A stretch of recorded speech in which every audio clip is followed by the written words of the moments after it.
you guys, it's a Friday episode coming out to you actually right now at the time that I'm recording. It is Memorial Day, and I am like 4 days post-op from my explant. If you're watching the YouTube video, you're seeing me right now in my post-surgical bra and all bound up because I was literally in my bathroom doing my makeup, and I've just felt like the Holy Spirit all morning being like, you gotta share, you gotta share, you gotta share. And so I was like, okay, fine. I paused my makeup and I'm like, I'm doing this. I'm not totally ready. I'm here in my bra and my workout shorts, and I'm going to share this message with you guys because I just felt like God was telling me to share it. So also, on a quick side note, if you have any questions about implants and explants and breast implant illness, please send me a message on Instagram at joyharrington.ig, because I'm going to do an episode all about my experience and sharing with you guys so that I can help you have some answers and know more about that. So send me all your questions. I would love to answer them, but let's dive in. So this morning, I was thinking back over the last few days and how I've had some new opportunities, new things come my way that I would like to say yes to, and the money isn't exactly there yet. And I was reflecting on how me in the past would see these opportunities and hear these opportunities, and my first reaction would be to go, oh God, and I would get that little pit in my stomach, and I would think, I don't have the money for this, so I can't. Or like, maybe I'll have to save up for it or something like that, right? That was always my first reaction to money, and how even in the last month, it's really changed, but I've been working on my money mindset for like a year now. Okay. So it's been a long time coming, but really in the last few weeks, I've noticed a huge shift, both financially for me, but also in how I look at money and how I react to things like that. So now when an opportunity comes my way and I want to say yes, and the money isn't exactly there yet, I find myself saying, okay, I'm going to manifest that money. Okay, then I'm going to believe that I have 3 new clients coming to me in the next couple of days, and I just get to see how it happens. It's going to be fun for me. We're just going to see. But they're going to show up in my DMs or in my email, or sometimes I ask myself, what is something new that I could create to offer to more people that I currently don't offer, that people want from me that I haven't been offering? So I ask myself better questions, and guess what? It happens. Weird things happen. So today, as I was reflecting on that, I asked myself to journal out what part of me wants to not believe today. What part of me expects it to be hard or too frivolous or too high of a goal, or without, it's outside my reach, or I can't make that kind of money. What part of me believes that? Because there's still a passenger on my bus that believes that. There's still part of me that wants to respond that way. And what you tell yourself, you will find, right? Whatever you tell your brain and whatever you believe and whatever story you hold on to is what you will look for evidence for. So I forced myself to ask my brain better questions so it can come up with better answers. And I identified a couple of my passengers, and I realized that I needed to talk to them, because I've talked to you guys about this before. This is the work that I help clients do, is identifying these past passengers on their bus who've taken on stories about themselves, about money, about different beliefs that aren't serving them. They're not giving you the life that you want. And guess what? At any time you can change what your belief is about that, and then your results change. But your results never change until your belief does. So I was journaling out, and I discovered a couple passengers on my bus, a couple younger versions of Joy that I needed to talk to.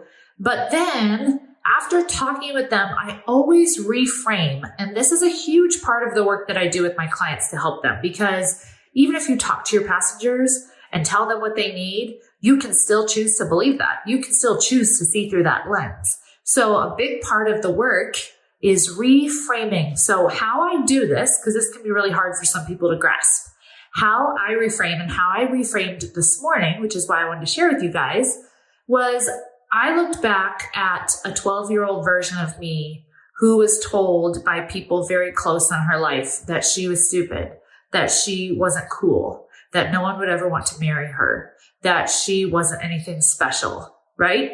I was told those things by people around me, and I chose to believe that. I chose to take that on and believe what they said because I believed that my value was reflected in their perception of me, which was not true.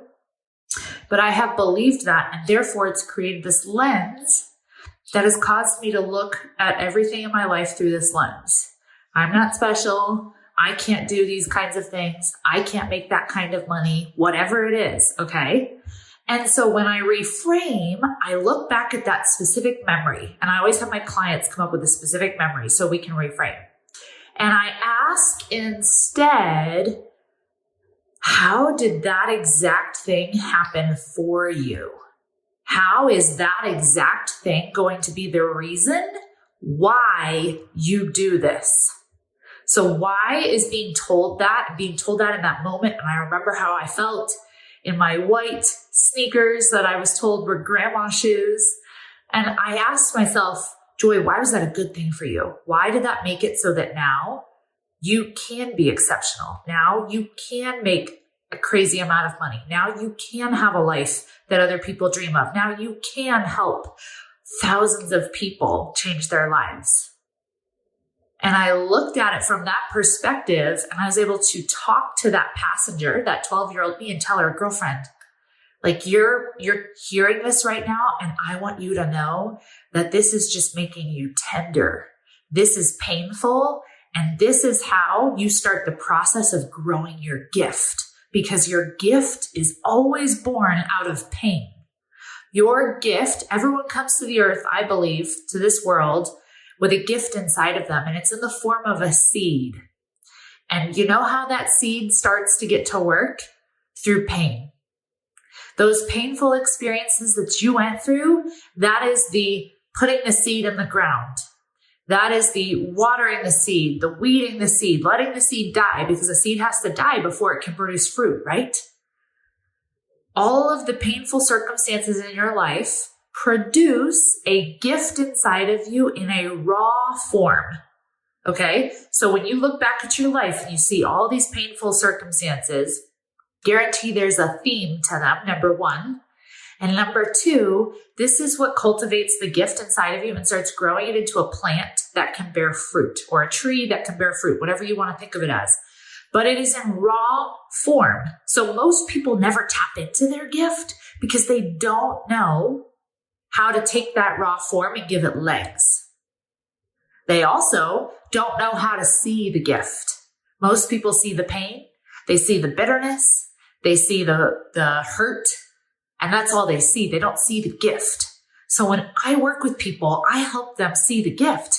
We uncover the gift, we change the lens, we allow you to feel that pain, but also see the beauty, see how everything has happened for you in order for you to have the life of your dreams. If you had not gone through that, you would not be able to have this life of your dreams. So literally, it is a gift. And guess what? That does a couple of different things. That allows you to, number one, feel free, feel happy, feel joy, change your emotions, right? Because our emotions are always driven by a thought that we think.